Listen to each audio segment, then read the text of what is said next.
la intervención. Se da paso a una nueva intervención. Se ha anunciado la participación del asambleísta nacional por el Movimiento Suma, Guillermo Celi. Buenas noches. Señor presidente, señores legisladores, por favor confirme si me escuchan. Le escuchamos, señor asambleísta. Deme un segundo, por favor.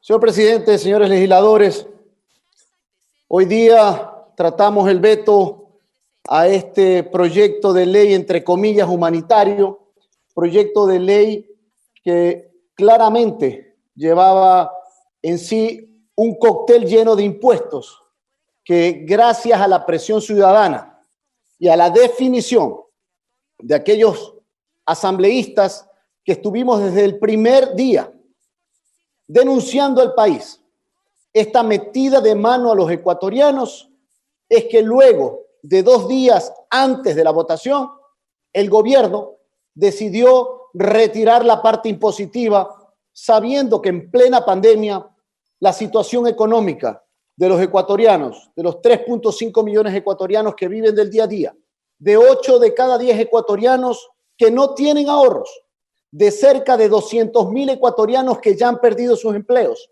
de cerca de 700.000 ecuatorianos que tienen suspendidos sus trabajos.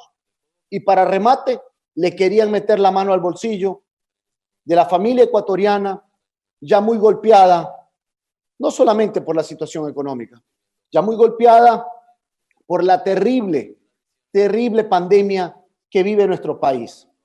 Quienes hemos perdido familiares, no solamente el dolor es porque se hayan ido, porque se nos hayan adelantado, sino porque ni siquiera tuvimos la oportunidad de poderlos despedir.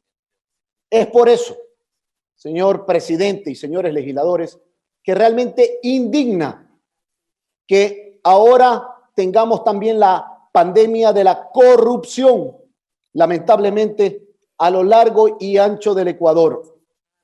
Es por esta razón que la justicia, la fiscalía, tiene que hacer su trabajo contundente, no solamente con los peces chicos y medianos.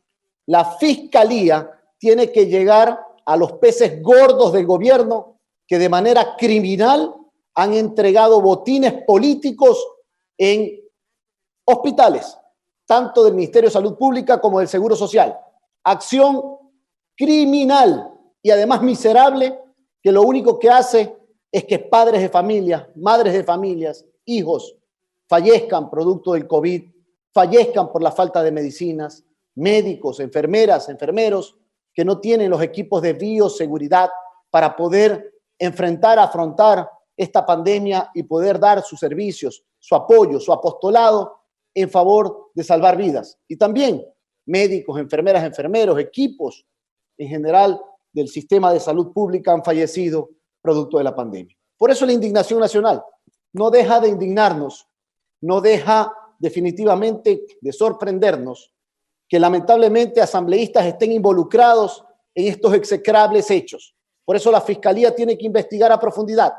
La Asamblea tiene que generar acciones al interior de la misma para depuración de la Asamblea Nacional como tiene que ser. Por eso, presidente, mi rechazo contundente ante la actitud suya de no llamar y convocar inmediatamente a las acciones de fiscalización, como es el juicio político contra el ministro de Finanzas, de Economía y Finanzas, que no ha estado a la altura de los ecuatorianos, mentiroso contumaz, que en medio de la pandemia, que hermanos guayaquileños, en el mes de marzo y abril, se habla de cerca de 12.000 fallecidos lamentablemente en Guayaquil, en vez de ayudar a salvar vidas con los recursos que tenía el Estado ecuatoriano, el gobierno nacional, prefirió pagar deuda, 341 millones de dólares a tenedores privados de bonos, y ya tendrá que investigarse con frontalidad y con profundidad. Reuniones con tenedores privados que venían inmediatamente 2.000 millones de dólares. Entre marzo y abril se pagaron 2.000 millones de dólares y al Ecuador no han llegado siquiera 1.300.000 o 1.400.000 dólares en medio de una pandemia que el propio Banco Mundial y el Fondo Monetario Internacional han señalado que este es el momento de salvar vidas y de alimentar a la gente. es de sentido común. No hay que simplemente pensar, caminar el país, darse cuenta de lo que está sucediendo. Y les quiero contar algo, señores legisladores. Esta semana recorriendo Picuazá, sector popular de Portoviejo, de mi provincia, de Manabí, viendo la realidad de lo que hoy día está viviendo la familia ecuatoriana, encontré a Rolando, un ecuatoriano que lleva 4 años cuadrapléjico, postrado en una cama, sin siquiera que el gobierno le entregue el bono por discapacidad, sin siquiera que tenga una silla de ruedas para que su familia, su madre de cerca de 89 años que lo cuida, lo pueda atender. Ojalá los políticos, ojalá las nuevas generaciones vean y estén de cerca recorriendo el Ecuador y viendo estas realidades para que se den cuenta lo criminal que hacen aquellos politiqueros corruptos que se le llevan la plata a la gente humilde, a la gente sencilla, a la gente pobre de nuestro país. Por eso estos hechos tienen que ser profundizados. Y la Asamblea Nacional tiene que dar todas las acciones necesarias, como los juicios políticos que deben generarse. Y también los llamados inmediatos, como el día de hoy hemos aprobado, para que rindan cuentas los ministros de Estados y cuenten todo. Aquí hay que ponerle el cascabel al gato de una vez por todas a estos hechos. Y la gente, los ecuatorianos, felizmente todos nos conocemos. Y aquí es fácil que hagan las diferenciaciones y las distinciones más allá del durísimo momento que vive la institución de la legislatura como tal. Pero en este momento hay que decir las cosas tal cual son. ¿O acaso ya nos olvidamos del planillazo de energía eléctrica que hoy día agobia a los ecuatorianos? Multiplicado por 3, por 4 y hasta por 10 las planillas que realmente se ha consumido por parte de la familia ecuatoriana. Esa es la realidad. Pero no solamente, pues, que digan que vamos a bajar, que vamos a dividir en 12 meses. No, señor. Aquí hay que responsabilizar.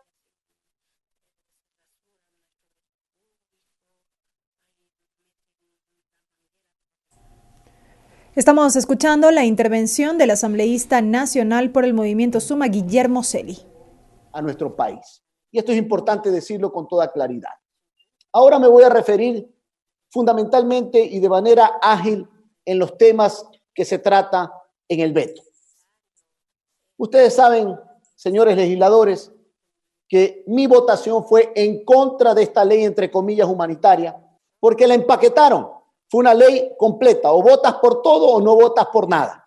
Y ahí en esa ley se establece, lamentablemente y perversamente, acciones que generan menoscabos, golpe y precarización laboral. Y eso no lo voy a aceptar. No es posible que en medio de el desempleo de cerca de 200.000 ecuatorianos lo sigan golpeando a los ecuatorianos que hoy día tienen un empleo y que ven una realidad terrible que vive el Ecuador, que cerca del 79% del sector privado, de las micros, medianas, pequeñas y grandes empresas, los emprendedores, los artesanos, prácticamente están quebrados. Y es ahí donde se debe ayudar, estableciendo una reforma integral al Código del Trabajo. No esta reforma con parches o curitas que no solucionan lo fundamental, sino precarizan. Y ahí una disposición interpretativa, el 159, el Código de Trabajo, que establece, lamentablemente en el veto, peores condiciones de las que ya la mayoría gobiernista aprobó. Eso es justamente lo que hoy día nos convoca. Y miren ustedes, aquí hay que salvar y ayudar, porque más allá del texto del cual voté en contra, en esta disposición interpretativa, no queda otra solución que ratificarse en lo que la mayoría en su momento aprobó, porque el texto del Ejecutivo es aún peor y eso realmente generaría complicaciones adicionales y solaparía a aquellos que de manera arbitraria despidieron a trabajadores a cuenta de una fuerza mayor que generaría supuestamente un cierre de sus compañías, empresas o negocios y no fue así. Eso no se lo puede permitir. Ese tipo de triquiñuelas no pueden seguir existiendo en el Ecuador y aquí hay que ser firmes.